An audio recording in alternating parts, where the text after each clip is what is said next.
Hey, Nick here. So, I got the floor pans in. You guys already saw that. I put some Dynamat in here. This is a test fit. Went pretty well. I cleaned everything. That's what I'm doing in the back now. I'm trying to clean the back. I scraped off most of the seam sealer that the factory had put in. And the reason why is because half of it was broken off anyway, and the other half that was still there was just barely sticking to the body. It was all starting to come off, decomposing kind of. So I just scraped it all off, and I'm going to have, I'm going to put on new seam sealer. You know, I'll put it in all the places where they did. And then I had a couple rust spots that I cleaned off the rust. I still got some more to do over there. A little bit, but that side got a little bit more rusty than this side for some reason. But it's just surface rust. There's not even any pitting. It's just all surface rust. And so that's good. I got to do the tunnel still here. Once I can get into the car. I have it up on the hoist right now. See, it's kind of up high. It's easier to get to instead of having to bend over. So anyway, I got some solvent here, and I'm going to clean all this, try to get just the remnants of the tar off.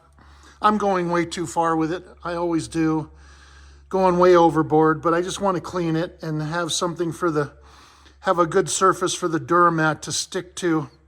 And I'm going to take the Dynamat, I'm going to go all the way up here with it. I'm going to go up to here and cover this completely.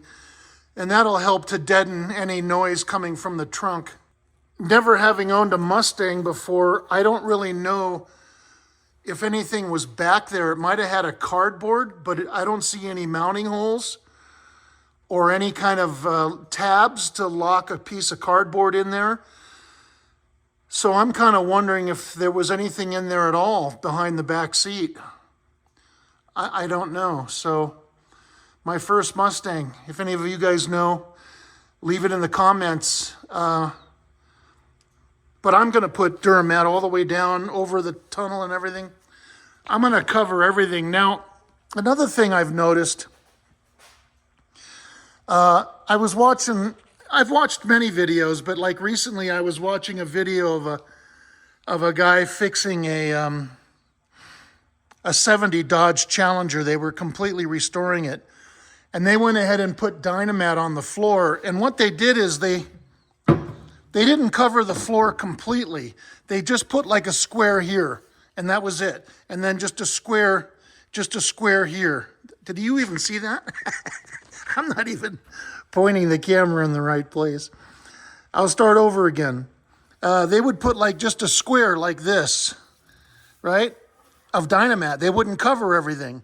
And on the floor, they would just put a little square on the floor. And over here, they would just put like one piece in here and one piece here. And that's it. I don't agree with that. I don't agree with that philosophy. That does nothing, in my opinion. So you put a couple pieces of Dynamat down, and you're covering, what, 30-40% of the floor?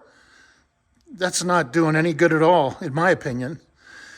In the Thelma and Louise car, I covered the entire floor and the tunnel with insulation. And I'm going to do the same thing with this. I'm going to cover the whole floor with Dynamat. And that way, you're ensuring that you're getting the ultimate in sound protection and sound deadening.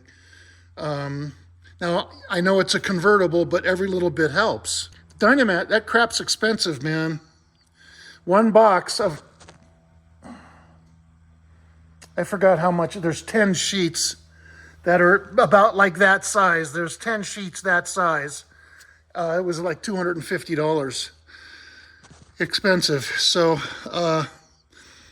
and you don't have to use dynamite. There's other stuff, dynamite. I'll use dynamite on this car. Holy crap. Dynamat, you don't have to use it. You can use jute. You can buy Storm Guard tar paper from Home Depot. I have a roll of that too. It's pretty thin though. I use it sometimes, but it's not very good. It's really thin. Doesn't stick real well. So anyway, that's what I'm doing. I'll show you more later when I get it all cleaned up. And then when I get the Dynamat in too, okay? Okay, I got it all cleaned up. Got all the old sealer out, mostly. And then I resealed it with seam sealer. This thing must have had 50 pounds of seam sealer in it. They just gobbed it on. It was such a waste, and I can only imagine it added weight to the car. Probably not that much, but still. So I got that, and now I'm going to spray it. Now I got some, they don't have white etching primer. They don't have that. At least the auto parts store here doesn't have it. So I'm going to use gray etching primer. And I'm going to spray everything all the way. I'm going to spray the floorboards here, over there, spray it all. And then I'll put the insulation on. So I'll show you that when I'm done with that, okay? All right, got it. Whoa, what was that? Got it all painted. I used the green. The auto parts store didn't have what I wanted, so I used the green. Started putting in the Dynamat. Almost forgot to take the video. Yeah, it turned out real nice, man. It's real clean. Everything came out real clean. Got rid of all the rust, got rid of all the old seam sealer. Put the new seam sealer in under the paint. Still needs to dry.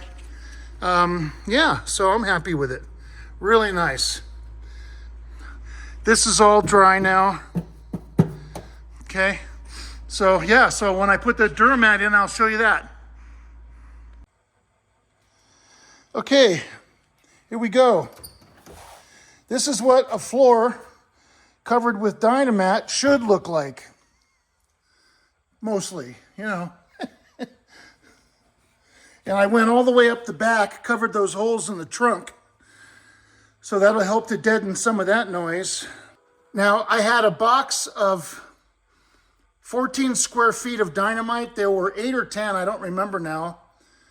8 or 10, 3, 4, probably 10 sheets, 18 by 36. And I used every bit of it. This is the entire box, did this whole car. Now there's a couple spots, no big deal. I did as close to the shifter as I could. I covered the entire, I covered the center console, see? I got up as far as I could with the Dynamat on the firewall there. So I bought new taillight assemblies and reverse light assemblies. I forgot to take a video in the beginning to kind of show you what everything looked like before I started, because I suck at these videos. I always forget to do stuff. But what happened here, this was dented. This whole thing was pushed in, and there was a seam here, so that it went in and back out. Right here, it was like a V, you know, that was pushed in all the way from here, all the way down to here, actually. I got that pretty straight. For a person who's not a body man, I think I did a pretty good job. This corner was pushed in. I got that pretty straight. It's a little lumpy right here and there, but I'm leaving it. There's a little crack here. I'm going to leave that. It all gets covered with the taillight gasket. It was pushed in on this corner. I got that pretty much straight. Here's a date, 64, 19th of March, right? So also, it looks like white primer and then salmon? Or is that an undercoat? I'm sure this car has been repainted. It must have been. And then you can see 3 coats of paint. Who knows? This could either be a primer or a salmon color. Maybe, who knows, maybe somebody restored it at one time and painted it salmon. Beats me. You know, I don't see any of that over here or over here. And this paint job sucks. It's chipping off everywhere.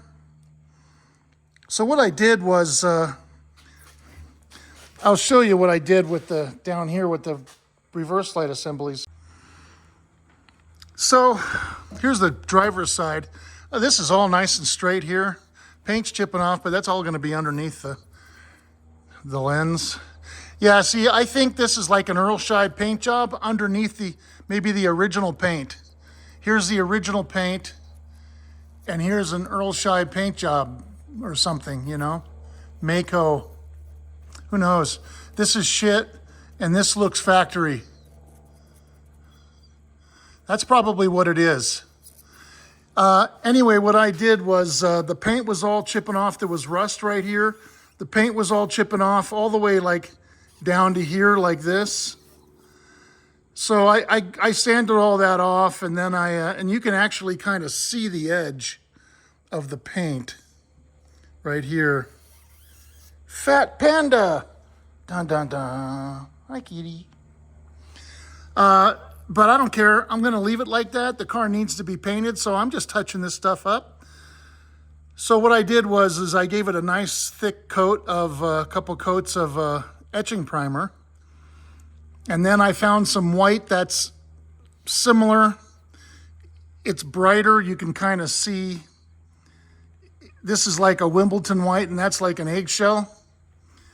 I think this is dirty and faded, because if you look up here, this is whiter than that. This is in shadow. So that's what I'm doing. I taped it off, so you'll see it. I don't care. It'll be underneath the car. At least it's covered. At least the rust is gone. At least the chipping paint is gone. Until that time when we paint it. Same thing with this. And then up here, I'm going to do the same thing. I'm going to spray it with etching primer and then paint it with that white. And, you know, I'll come out to here, and you'll see it because the taillight lens only comes to about here. So you'll see it. I don't care. So that's what I'm doing. Now these didn't work. The bulb sockets were bad. The wires were cut. These did work. The bulb sockets are bad. They did work though, but here's one of the old ones, and you can see it's all warped, and you can see the cracks in the sidewall of the socket. See that? See the cracks? Those are history, and they're starting to corrode on the inside. And then all the rust. These are junk, so I got new ones. These were not very expensive. The whole kit, I don't remember exactly how much it cost, but I think it was under $50. Both taillight assemblies, the gaskets, the lenses, the bulbs, the whole thing. And there's 2 gaskets. There's one for the lens, and there's one for where it goes onto the body. So the lens gasket is much thicker than the one where it goes onto the body. So I got that, and here's the reverse light assemblies. These are really nice. Look at that. I think these were under $100. They were more expensive. And these are more like original. The wires are very robust like the original wires. But if you look at these things, are cheap. Look at the wires. What is that, 16 or 18 gauge wires? Jeez. Really, you know, come on. Where the original wire, you know, the original wire is bigger, more robust. Anyway, hey, I'm lucky to get them, right? So I'm doing that. Okay, so I got it, the body work done. Boy, I got it pretty damn straight. I'm really kind of surprised because I'm no body man, that's for sure. But I got this really straight. I mean, it's a little bit bumpy, but it's all hidden by the, most of it's hidden by the taillight assembly. And then you can, of course, I just sprayed it, but you can see the edge of the old paint, you know. I didn't feather it or anything. Again, I don't care. You know, the car needs to be painted, and this is fine. Now, the other side, remember, I had fixed the other side, so this is with the reverse light. So this is how that repair looks. Yeah, you can see it. It's a different color. But it's better than chip paint and rust. I didn't have the right color. I didn't want to buy the right color. It's too expensive. And then you have to, you know, the way you paint it, you have to special primer it and everything. I didn't want to do that. Not right now. So yeah, this will, you know, there will be a line here. The tail light comes to like about here. So there will be a little space there where it's going to be a different color, and then up along this edge. But now the tail lights will be new. They'll look good.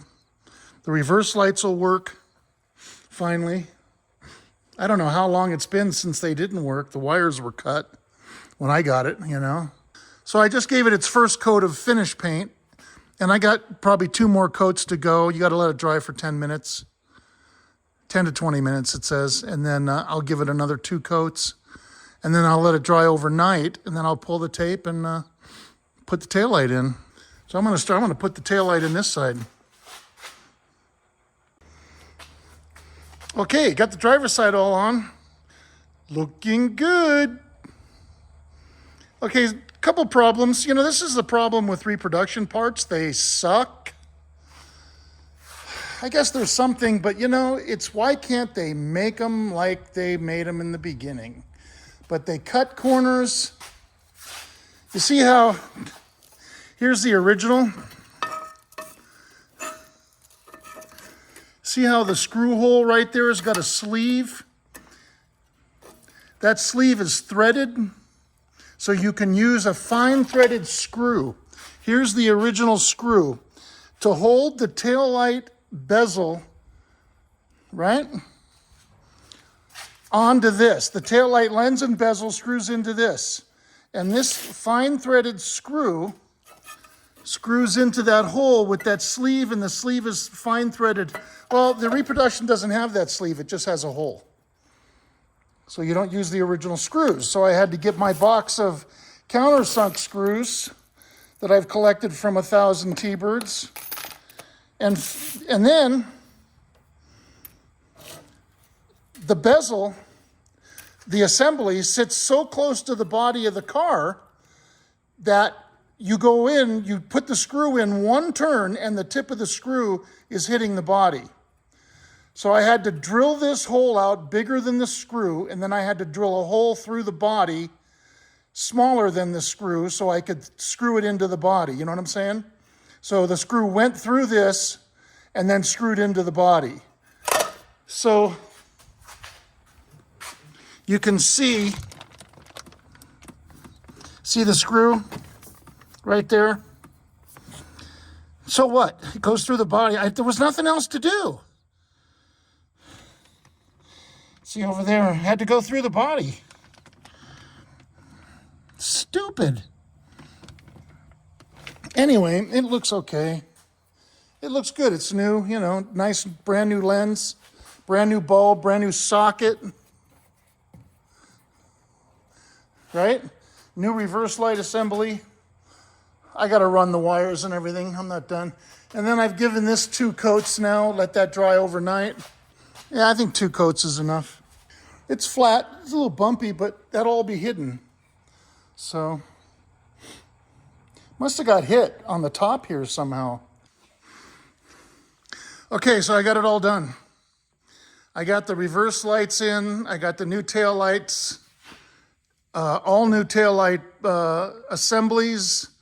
The bezel, the lens, the gaskets. So there's the new assembly new wires. Now, of course, typically the connectors on the end of the wires of the new assembly, they didn't fit into these plugs.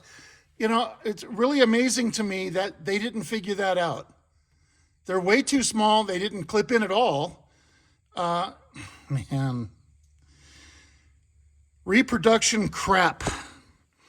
Now, I went ahead and I did the reverse lights, only to find out that there was no reverse light wiring. What do you know? So I went ahead and installed the wiring myself. That's it right there. And I put asphalt loom on it, you know, because it was just one wire, one power wire that comes here and then powers the reverse lights. That's this one here. So I haven't connected it up front yet, but I had to install the wire and I put it under the carpeting. See? So it goes under the carpeting along the center console and then up.